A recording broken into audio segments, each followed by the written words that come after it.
In man, long eyelashes, 10 millimeters or longer. And when we say in man, we just mean in humans. Is dominant, big L over short eyelashes, little l. Less than 10 millimeter long eyelashes come from little l. Ken and Carol are both heterozygous for this trait. And we are trying to determine what percentage of the offspring would have long eyelashes and what percentage of the offspring would have short eyelashes. Please go up to the very beginning up there and underline long eyelashes is dominant. Long eyelashes is dominant. We also need to figure out what percentage of the offspring would have short eyelashes. And we want to show our results in our Punnett square. So the P1 generation, the parents, what are their genotypes? It says that they are heterozygous, meaning that they should have big L, little l from one parent, big L, little l from the other parent. The possibility of gametes that we can get. One parent can give big L or little l. The other parent can give big L or little l.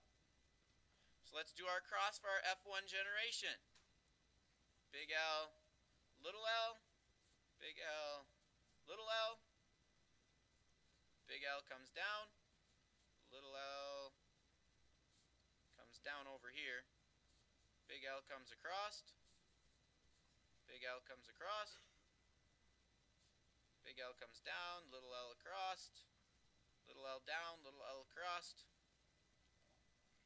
So we need to go back to answer our questions. What percentage of the offspring would have long eyelashes? So what are we looking for in order to determine whether the offspring would have long eyelashes? That area that we underlined may help us with that. Yes, sir. We're just looking for big L, right? Anytime we see big L, because big L is dominant, the allele for long eyelashes is dominant. Anytime we see that, the offspring is going to have long eyelashes. So we circle any of them that have a uppercase L in them. In this case, we have 3 of 4, or 75% of the offspring would have long eyelashes.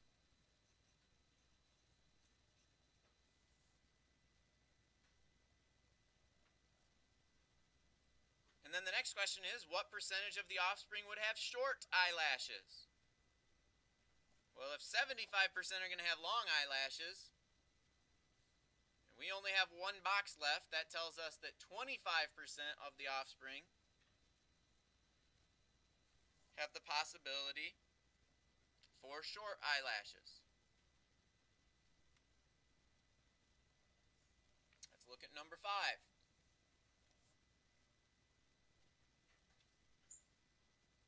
You and your spouse have 3 children, all showing a normal thumb for flexing less than 90 degrees.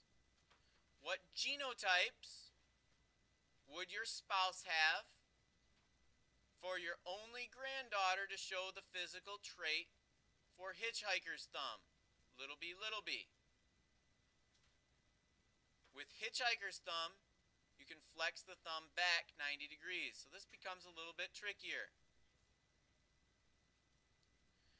In order for your grandchild to have hitchhiker's thumb,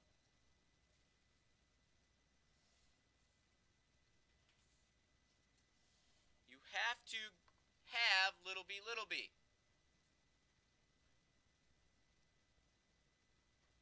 What does that tell us about the grandparents? What information can we gain with regard to the grandparents with what is supplied?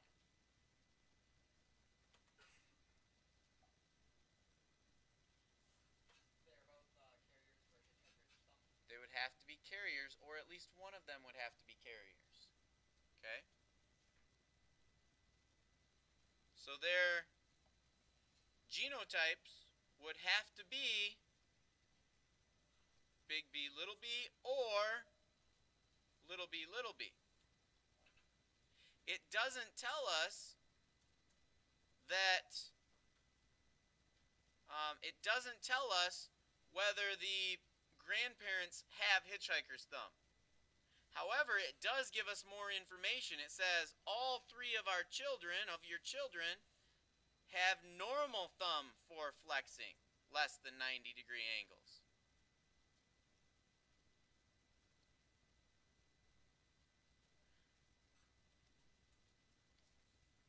It wants us to show a cross between two heterozygous individuals for the trait.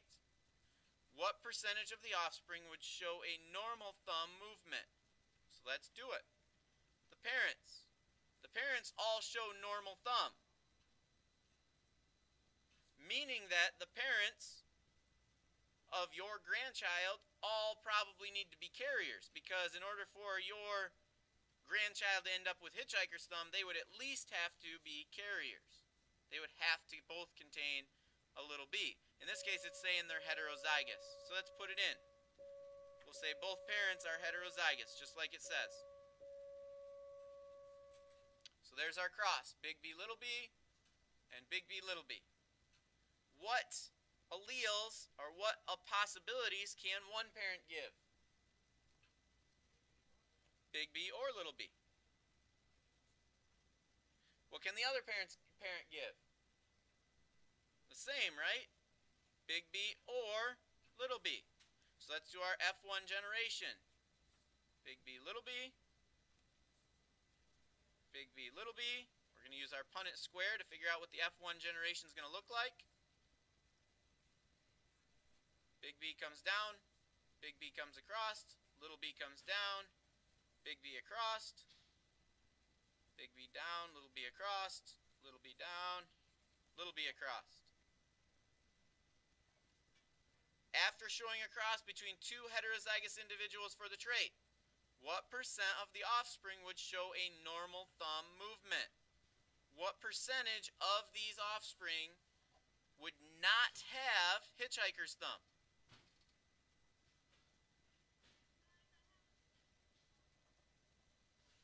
Mr. Dale. Not 25%. 25% would have hitchhiker's thumb.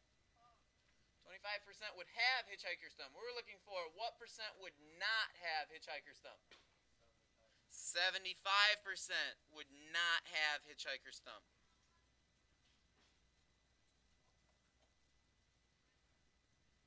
Any questions there?